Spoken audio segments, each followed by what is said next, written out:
quiero hablarles, hermanos, acerca de la unidad como un elemento esencial de la vida cristiana.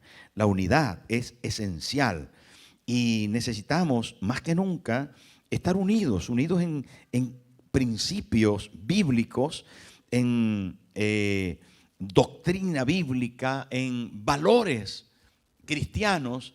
La unidad hace la fuerza. En el mundo espiritual, hermano, la unidad es un elemento que define nuestra madurez, define nuestro bien hacer y nuestro buen ser. De forma que cuando hablamos de unidad, estamos hablando de un principio doctrinal cristiano. No hablamos de cualquier temática, y hoy pretendo enseñar un poco y valorar en pocos minutos, porque no tenemos mucho, valorar esta temática, llegando a conclusiones firmes de cómo vamos a mejorar esa unidad y a potenciarla en medio de la iglesia. Quiero que vayamos juntos a la epístola a los Efesios, epístola del apóstol Pablo a los Efesios, capítulo 4, y vamos a leer desde el versículo 1 al 6, y así hacemos base sobre lo que el apóstol Pablo está enseñando, que sin duda tiene tanta firmeza y tanta sabiduría la palabra de Dios para nosotros, que va a ser un tiempo bonito de aprovechar. Yo pues, preso en el Señor, os ruego que andéis como es digno de la vocación con que fuisteis llamados, con toda humildad y mansedumbre, soportándoos con paciencia los unos a los otros en amor, solícitos en guardar la unidad del Espíritu en el vínculo de la paz. Un cuerpo y un espíritu, como fuisteis también llamados en una misma esperanza de vuestra vocación. Un Señor, una fe, un bautismo, un Dios y Padre de todos, el cual es sobre todos y por todos y en todos. Me dediqué a mirar profundamente desde el ámbito natural y desde las básicas lecciones de la escuela, y en este caso, en algún caso también del instituto, y recordé lo que estudiamos como jovencitos o como niños, la simbiosis, esa realidad que promueve el ecosistema, el sistema en el que vivimos. Relación entre especies, adaptación, términos tan importantes que se tratan dentro de esa simbiosis, como el parasitismo, como la dependencia de unos de otros, la cooperación, me refería, el mutualismo, y términos bastante biológicos que vivimos en nuestro ecosistema, que por cierto son muy graciosos y muy interesantes, porque seres viven de otros, aunque no sean de su misma especie, de su misma forma, de su misma dinámica de acción, y que algunos son tan diferentes por ser de otras especies completamente tan diferentes en tamaños, en proporciones, en identidades, una cantidad de cosas estuve mirando y me detuve bastante para ver este asunto y encontrar en la Biblia la sabiduría más alta y elevada que nosotros podemos descubrir. Entre otras cosas, me topé con una cosa que todos conocemos, que se llama, porque lo mencionamos, decimos cabeza de chorlito. Y entonces, ¿usted sabe lo que es un cabeza de chorlito? Pues yo no sabía bien de lo que se hablaba. Yo sabía que el chorlito tenía que ser algo poco inteligente, pero resulta que no. Y que el chorlito es un ave muy pequeña que se alimenta con insectos y va saltando detrás de los insectos hasta que los pilla. También de larvas y cosas por el estilo que sustrae de la tierra, pero que hay una especie muy curiosa de chorlitos en Egipto, que ya no viven de insectos, sino que se acostumbraron a vivir de los cocodrilos.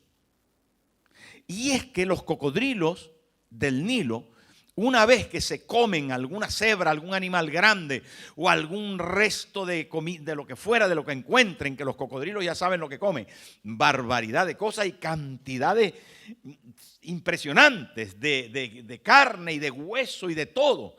Entonces, una vez que el cocodrilo está bien harto, va a la orilla y para digerir lentamente abre su boca y mantiene la boca abierta, y entonces le visita una pequeña ave que se llama el chorlito, y se pone ahí dentro de su boca y comienza a picar los restos que hay en su dentadura, haciéndole una profilaxis al más puro estilo de Clínica Nueva Vida, o una limpieza bucal impresionante.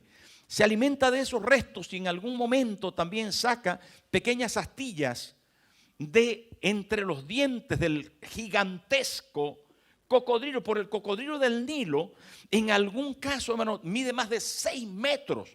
Es una bestia. Es una cosa, hermanos, es impresionante las dimensiones del gigantesco cocodrilo del Nilo. Pero ahí hay un pequeño chorlito que vive de él. Y entonces el cocodrilo no cierra la boca. Claro, cabeza de chorlito es porque meterse en la boca del cocodrilo es todo un poema. Pero el cocodrilo no cierra la boca porque agradece que esté ahí el chorlito comiendo de todo esto. Y es interesante el asunto. Se necesita una especie, se necesita con otra, necesita una unidad perfecta. El mundo está creado en un ecosistema perfecto por la mano del Creador. Todo aparentemente malo, los hongos, las moscas, las circunstancias más raras y desagradables, que no es bueno mencionarlas antes de comer, se dan a lugar con un propósito. Lo mismo en la familia de la fe. Lo mismo están basados los principios teológicos en el corazón del Creador. Y el apóstol Pablo aquí nos dice que necesitamos ser uno, que necesitamos la unidad, que la iglesia tiene que madurar hacia la unidad, y esta promovida por Jesús a través de su Espíritu. Esto es importantísimo para nosotros, queridos hermanos. Pero no solamente aparece el chorlito con el cocodrilo, aparece el pez payaso con su anémona muy venenosa. Aparece, hermano, las plantas que las visitan esos insectos para chupar la miel que ellas producen, que lo hacen adrede para que el insecto posado se le pegue en sus patitas el polen y lo lleve a otra flor y polinice y pueda reproducirse de mejor forma, etcétera, etcétera, etcétera. Pero el apóstol Pablo dice: yo pues, preso en el Señor, os ruego que andéis. Y es la primera cosa que quiero rescatar a forma de introducción de este hermoso pasaje. La vida cristiana no es una vida petrificada, una vida paralítica, una vida de domingo en la iglesia sentadito quieto. No, la vida cristiana es un andar permanente que nos lleva a una actividad continua en principios, en valores, en formas de actuar. Por eso antes les decía que necesitamos actuar en consecuencia y hacer saber lo que somos y lo que tenemos y lo que queremos según los principios que amamos. Y saben que aquí el apóstol Pablo dice: os ruego que andéis. Pero esto de andar no aparece solo en ese versículo, también está en el versículo 17. Miren lo que dice, del capítulo 4. Esto pues digo y requiero en el Señor, que ya no andéis. Pero en el versículo 2 del capítulo 5:2, miren lo que dice. Y andad en amor. Versículo 8, miren lo que dice. Porque en otro tiempo erais tinieblas, mas ahora sois luz en el Señor. Andad como hijos de luz. Pero no aparece solamente ahí, sino en el versículo 15. Dice: mirad pues con diligencia cómo qué.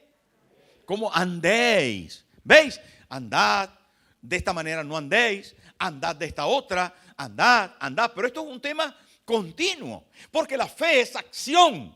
La fe no es algo que se lleva adentro y que yo no lo comparto a nadie porque es lo que yo siento y yo mis sentimientos los guardo para mí. No, entonces eso no es evangelio.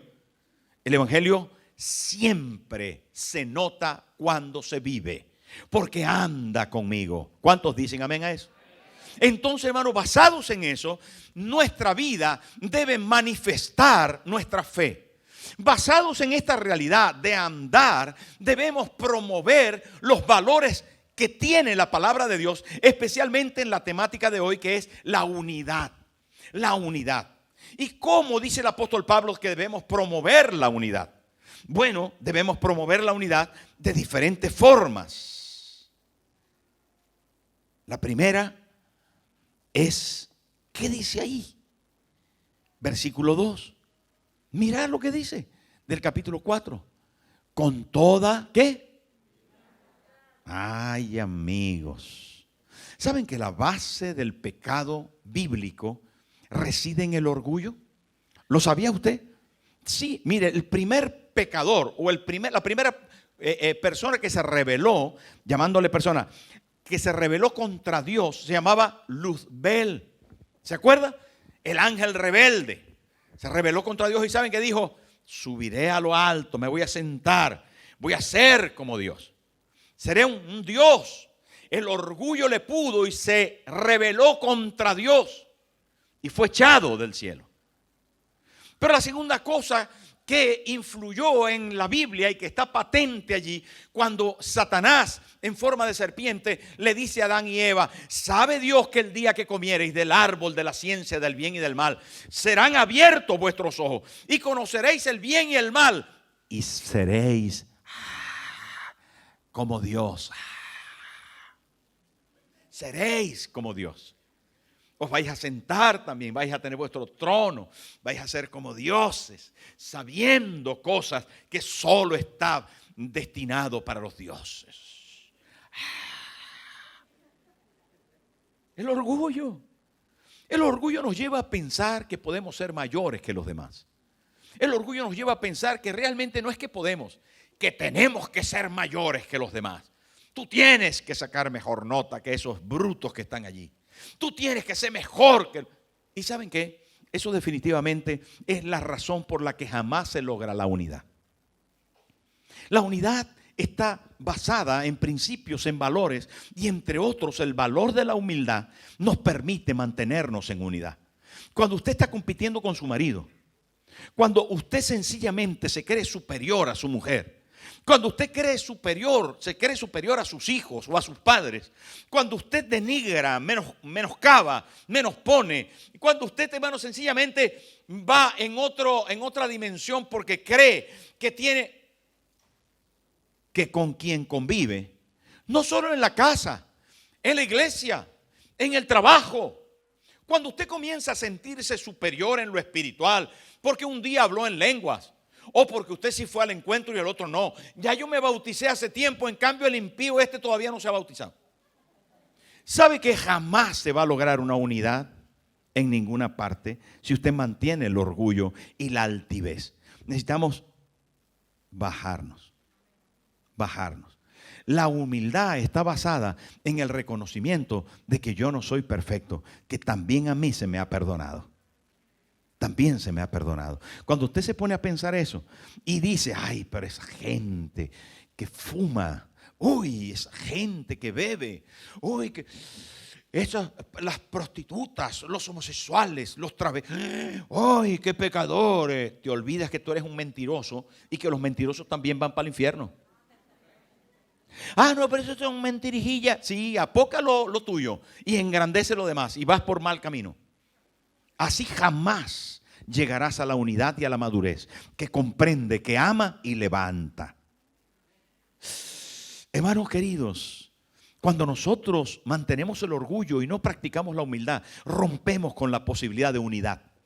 Jamás nos vamos a unir a personas que no seamos capaces de comprender y perdonar. A personas que seamos capaces de atención, de reconocer que son mejores que nosotros. ¿Cómo jamás eso? ¿Yo rebajarme? Sí, si no, no hay unidad. Pastor, ¿qué me estás diciendo?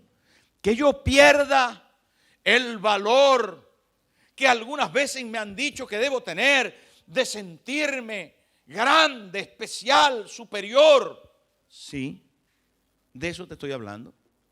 Nadie tenga más alto concepto de sí que el que debe tener, sino que piense de sí con cordura. Y la cordura me lleva a pensar que soy alguien que ha sido perdonado. Y ha sido perdonado y necesita ser perdonado más y más. ¿Me expliqué o no? Saben, hermanos, la humildad está basada en el principio de que yo también fallo. Eso. Y usted también falla. ¿O hay alguna persona perfecta aquí? Que levante la mano. Mire ahí. No, pensé que Óscar había levantado la mano, pero hizo un amago. No hay ni uno. Mire, ni la pastora que tiene cara de ángel. Parece un ángel, pero no levantó la mano tampoco. Todos fallamos. Todos pecamos. Todos, hermano. Todos. No hay justo ni a uno. No hay quien entienda. No hay quien haga lo bueno. Todos se desviaron. La Biblia lo dice claramente. Hermano, ¿cuántas veces tenemos que decir esto mismo? ¿Cuántas veces, hermano? Una baja autoestima de nosotros mismos promover, atención a lo que esto es para llevarme al psiquiátrico. Una baja autoestima de nosotros mismos promoverá la unidad en la iglesia, la unidad en la familia, la unidad en mi trabajo. Pastor, baja autoestima. Sí, porque cuando tú te crees superior, ¿sabe qué dijo el Señor? ¿Alguien quiere ser mayor? ¿Alguien quiere ser grande entre ustedes? Hágase el menor, el que sirve. ¿Alguien quiere ser jefe? Aquí, en este reino de los cielos, a la letrina limpiar. ¿Alguien quiere que limpie, que arregle? Sí. ¿Alguien quiere tener victoria? Que se humille. ¿Alguien quiere tener galardón y grandes premios? Entonces, bienvenido a la humillación, porque el que se humilla será exaltado. En cambio, el que se enaltece será humillado. Por eso ese tema de, cuidado con esos temas de titulismos entre nosotros, hermano. No, es que yo soy ya líder del grupo. Yo soy líder del grupo. Que sepan todos, yo soy el líder del grupo vida aquí, Y aquí el que soy líder soy yo. Vas por mal camino, líder. Vas por mal camino. El líder es el que sirve. ¿Amén o no? Si a alguien le pasó eso, ya puede arrepentirse. Porque hoy va para ti. Sí, hermano, la realidad de todo esto es impresionante. Sin duda, hermano, el más ciego, torpe y serpiente puede hacer mucho. Resulta que hay otro pájaro, perdonar que, bueno, tengo poco tiempo, pero hay un pájaro que se llama el autillo. El autillo es como un búho pequeño que cría sus polluelos dentro de un hueco de árbol. Mete ahí sus huevos, hace su nidito y dentro de ese hueco de árbol ahí pone sus pollos. Y esos pollos comen restos de carne podridas y cosas que comen los búhos. También de animales muertos y de cosas que cazan y también de conejos y otras aves. En fin, el caso que le lleva a sus polluelos, le lleva carnita y le lleva pellejitos y tripillas y le va llevando a sus pollos, como la mayoría de los pájaros, en este caso pues carne, porque son carnívoros. El tema es que el nido se convierte en un desastre porque caen pequeños restos y eso se va convirtiendo allí y salen muchos hongos y muchos parásitos y entonces es un problema que los pollos convivan con los parásitos. ¿Saben qué hace el autillo? Va y busca una serpiente. ¿Sí?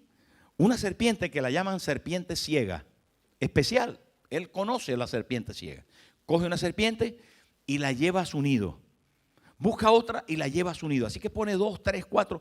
A veces se han encontrado hasta 15 serpientes dentro del nido del autillo donde están sus polluelos. Serpientes. serpientes ciegas, que viven especialmente de las larvas, de los hongos, de las cosas que pueden haber en medio de un ámbito de putrefacción y de infección. Pero se comprobó que todos los pollos del autillo crecen mucho más, se desarrollan mucho más, hasta el 50% más de otras aves parecidas que no usan las serpientes dentro de sus nidos. ¿Qué cosa? Usan la serpiente para poner en el nido y la serpiente se come otra cosa. ¿Sabe por qué? Porque en nuestro sistema de fe necesitamos, hermano, nos necesitamos unos a otros. Nos necesitamos unos a otros. Y cuando yo reconozco que tú eres de vital importancia para mi desarrollo, cuando yo reconozco que quienes tengo a mi lado son importantes, hermano, y me bajo y comprendo claramente que yo no soy una isla, que yo soy un continente, que yo dependo de otras personas, que te necesito con tus errores porque posiblemente son los que más me forman. Te necesito con tus debilidades porque me trabajan. Te necesito como eres porque me vienes bien, me complementas, porque tienes lo que yo no tengo, porque eres lo que yo no soy y juntos podemos lograr más y perfeccionarnos más. ¿Sabe cómo llama la Biblia eso? Dice, hierro con hierro se aguza y así aguza el amigo la vida de su amigo. Sí, salen chispas, pero nos afilamos para ser efectivas en nuestra labor. Queridos hermanos, pero el apóstol Pablo no solo dice humildad, sino dice también mansedumbre. ¿Y saben qué es uno manso? No es uno menso. Es otra cosa. La mansedumbre es esa capacidad de controlar el carácter. Mansedumbre es poder bajo control. Mansedumbre, queridos hermanos, es temperamento controlado y arropado por los valores del evangelio.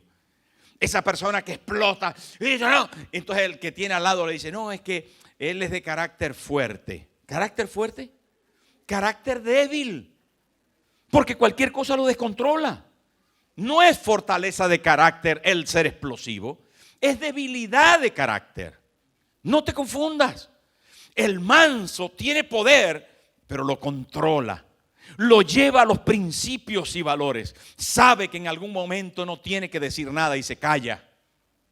Conoce que en algún momento no tiene que actuar, ni levantar las manos, ni hacer ningún gesto. El otro día iba conduciendo y se puso el semáforo en verde, todos salimos y de repente el que iba adelante se frenó. ¡Ay! Y ¡tac! Le toqué al de adelante. El hombre, en cuanto le toqué el coche, comenzó a hacer así. Yo dije, ya está. Puso el cruce y se aparcó ahí. Yo me aparqué detrás de él. Me bajé. Él se bajó primero a mirar así, pero rápido. Yo dije, ya está. Se bajó a mirar a ver qué le había hecho a su coche. Yo me bajé despacio, tranquilo, viendo a ver con los ojos ahí pendientes por si tenía que correr. Y le dije, discúlpeme. Es que salimos todos y de repente se paró y yo no reaccioné tan rápido. Y entonces el hombre, pero no pasó nada, no le veo nada. No, y esto que está aquí, ¿qué? No, pero eso está muy alto, no, mi coche mire qué tamaño es. No pasó nada, ya. Se subió, disculpen señor, y se fue. Pero ¿saben qué, hermano? El carácter controlado, no lo digo porque yo lo tenga, ni porque usted lo tenga, sino porque el carácter controlado, la fuerza interior, hermano, no controlada, la fuerza interior no controlada o controlada es decisivo. Es decisivo el control de esas capacidades. Algunas veces la señora le dice, ¿de dónde viene? Y dice, ya me está preguntando. Siempre, ¿ves? No, mi amor, tranquilo. ¿Pero por qué tienes que averiguarme la vida? A ver, ¿qué crees? ¿Dónde voy? Trabajando. Mi amor, tranquilo, ¿qué pasa? Y este arroz que te quedó, se quemó el arroz, otra vez. ¿Ve? Entonces, a veces, hermano, necesitamos controlar la mansedumbre. Es esa capacidad, esa fortaleza de carácter. No es saltar a la primera, es dominar la provocación. Es estar atento a que no surjan debilidades, sino sumar, fortalecer la relación. Porque si no hay mansedumbre, es difícil la unidad. El tercer término que menciona el apóstol aquí hablando a los efesios es, mire lo que dice ahí. Dice, humildad y mansedumbre, soportándoos con, paciencia. Paciencia. A los dominicanos ya les he dicho que dice, con paciencia y calma se sube el burro a la palma. Soportando sin querer devolver más. Hay un término que utiliza la palabra que dice ese término tan bonito, ¿por qué mejor no sufrís el agravio? Eso es paciencia. Me aguanto el dolor, me aguanto un poco el mal, lo que me has producido, lo que me has hecho, lo que no me parece bien, lo que me afectó, lo que me tocó, lo que me dolió. Con paciencia lo aguanto y no respondo mal. Tengo el momento de esperar para poder decir, tranquilo, tranquilo, Dios tiene el control. No es, hay quien se vuelve loco, no tiene paciencia. ¿Saben qué, hermano? Paciencia es un elemento extraordinario que fomenta la unidad, que da oportunidad, porque no paga mal por mal. Paciencia espera, paciencia es prudente, paciencia advierte que mis malas acciones van a tener un producto negativo. Paciencia, queridos hermanos, es lo que el Señor nos enseñó, esa capacidad de soportar el mal sin vengarnos.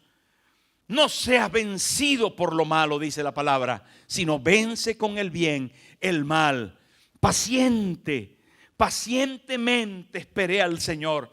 En la paciencia hay una capacidad, hermano, de poder recibir lo mejor. Quien se adelanta, cuántas veces lo hemos dicho, puede fracasar.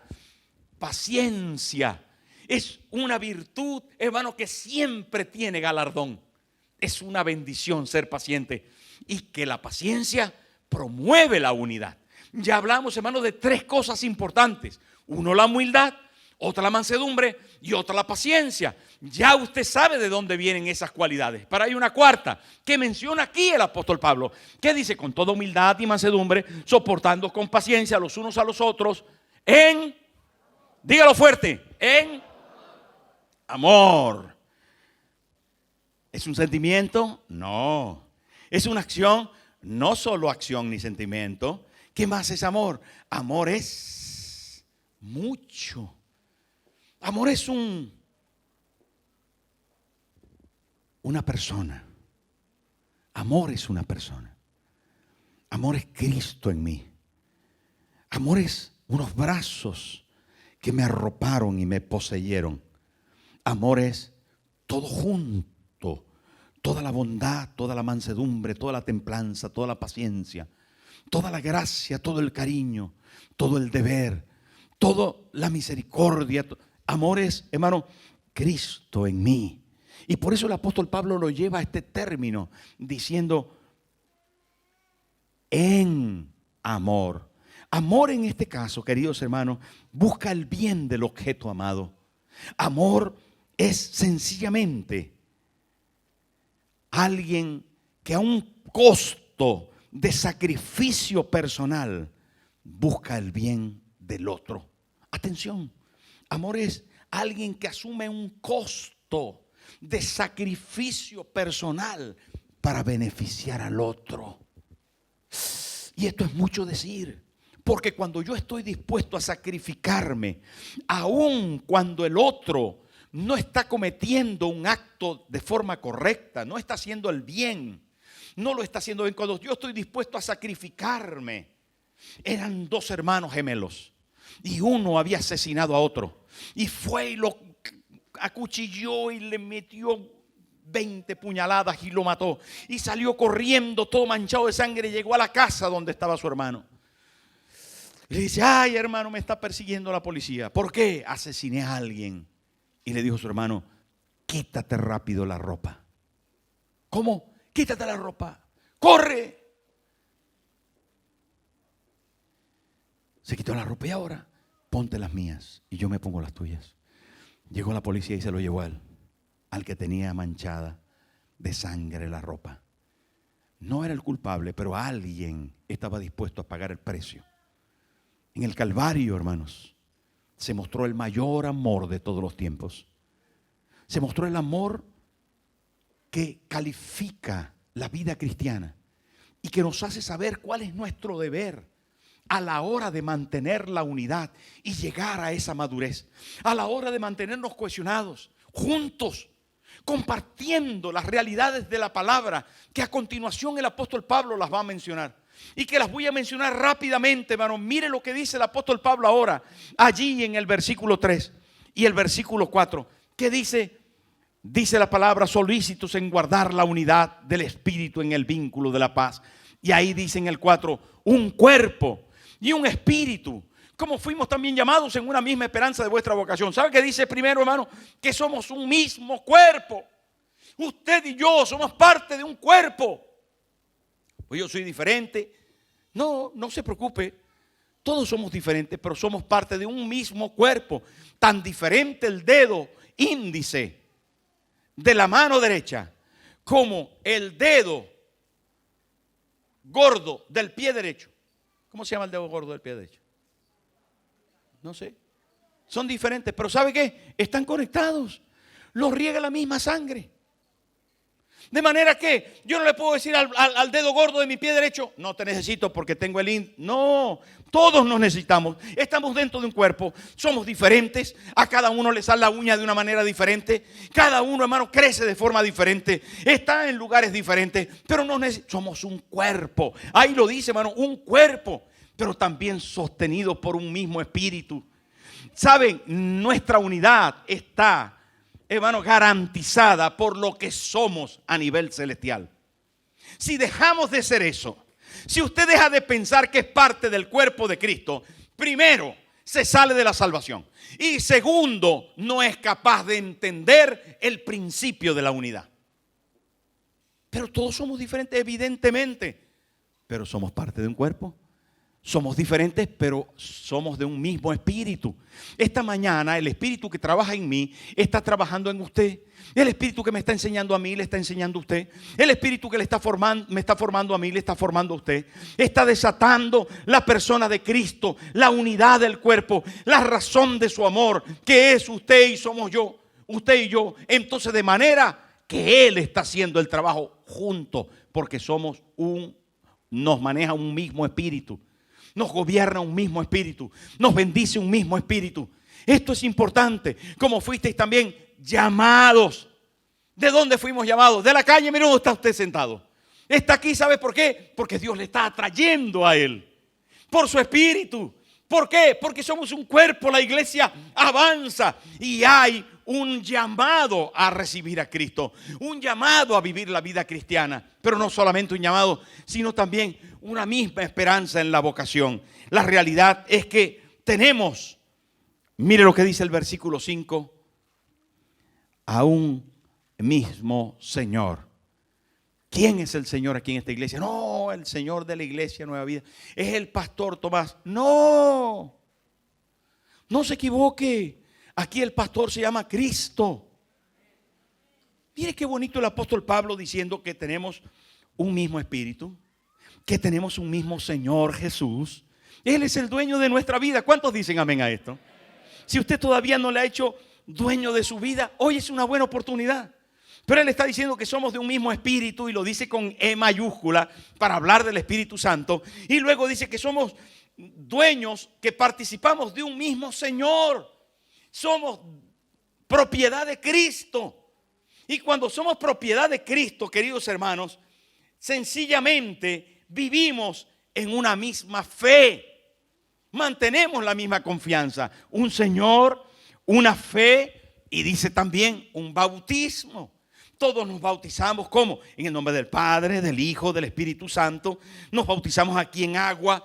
Nos une la realidad de estos elementos que dice: muero para el mundo, vivo para Cristo. Muero y resucito una nueva vida. Pero lo último que dice en el versículo 6 el apóstol Pablo es: un Dios y Padre. ¿Veis esto, hermanos, tan bonito? Dice: el Espíritu, ¿verdad?, que tenemos todos, somos de Cristo todos, y ahora de un Dios y Padre. Dios y Padre de todos, el cual es sobre todos, por todos y en todos. Qué hermoso pensar que nuestra fe, que nuestra doctrina, que la base de nuestra vida, queridos amigos, nos une. Nos une de forma personal con la iglesia de Cristo, nos une de forma familiar en nuestra casa, nos une de forma empresarial en el trabajo, en las labores, y nos une a nivel mundial como parte de un ecosistema que Dios creó. Ahora nuestra función de unidad es elemental. Es de vital importancia que nosotros podamos mostrar al mundo que somos uno en Cristo. Como decía la canción: somos uno en Cristo, somos uno, uno solo. Y cantábamos esto muchas veces. ¿Por qué tenemos que mantenernos juntos, activos? Por muchas razones. Entre otras, les voy a contar dos historias para terminar. Una es que los japoneses decidieron traer pescado a sus costas porque descubrieron que en los nutrientes del pescado eran tantos y tan saludables que la comunidad japonesa decidió a consumir mucho pescado. Así que, y todo lo que fue influido por los japoneses consume mucho pescado. De ahí viene el sushi, ¿no? El pescado crudo y todo esto tan rico. Bueno, el caso es que la flota japonesa decidió ir a pescar. Y hicieron muchos barcos y fueron a pescar. Y hicieron barcos congeladores. Pescaban, congelaban, limpiaban el pescado, lo congelaban y lo traían a las costas. Pero se dieron cuenta que el pescado no llegaba tan fresco, que perdía el sabor por estar congelado. Entonces decidieron cambiar la estrategia, algunas flotas, y dijeron: no, vamos a traerlo, el pescado vivo. Entonces, en vez de congeladores, pusieron grandes estanques y metieron los pescados que pescaban en otras latitudes, a varios días de las costas japonesas. Lo metieron en los estanques y estaban ahí vivos, pero con los días, al volver al puerto, el pescado se iba quedando un tanto adormecido, y eso le hacía que perdiera también la calidad y el sabor. Dijeron: ¿cómo podemos hacer? ¿Cómo podemos hacer? Y llegaron a la conclusión de que si cogían tiburones pequeños y los metían dentro de los estanques, mantendrían al resto de los peces muy vivos, corriendo el tiburón detrás de los peces todo el tiempo, y ellos en estado de alerta iban a estarse moviendo para un lado y para otro. Aunque el tiburón se comiera algunos, los demás iban a estar alertas y llegaban así muy vivos, y lo consiguieron. Al fin, el pescado que traía vivo no perdía la calidad desde el momento en que era explotado, que era pescado. ¿Saben? Esto es una tremenda lección para mantenernos en unidad y en actividad. Lo que a ti te parece un tiburón te proporciona salud espiritual. Lo que alguna vez un hermano te proporciona un conflicto, un agravio, una circunstancia difícil, cuando tienes algún problema con algún familiar cercano. ¿Sabe qué?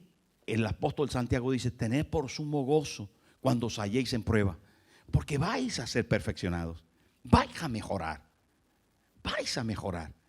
Póngase en pie y le voy a contar la última historia.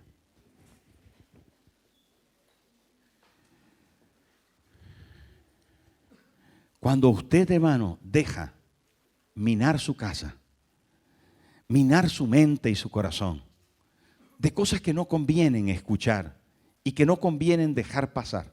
Y me refiero al hecho de que cuando alguien critica a su marido delante de usted y usted no dice nada, que cuando alguien critica a su mujer delante de usted y usted no dice nada y lo escucha, y todo lo contrario se suma, Y dice, no, mi marido, sí, ya sé que es un desastre, es una víbora. ¿Sabe qué? Usted está haciendo muy mal. Igual cuando alguien habla mal de sus hijos y usted se queda ahí inerte, no pasa nada. O cuando usted se suma para hablar mal de sus hijos. Cuando usted recibe un chisme o comentario negativo de su iglesia. No, porque es que en la iglesia, es que, ¿cómo? No permito que me hables mal de mi iglesia. Porque mi iglesia soy yo. Y tú no me vienes a hablar mal de mí. No.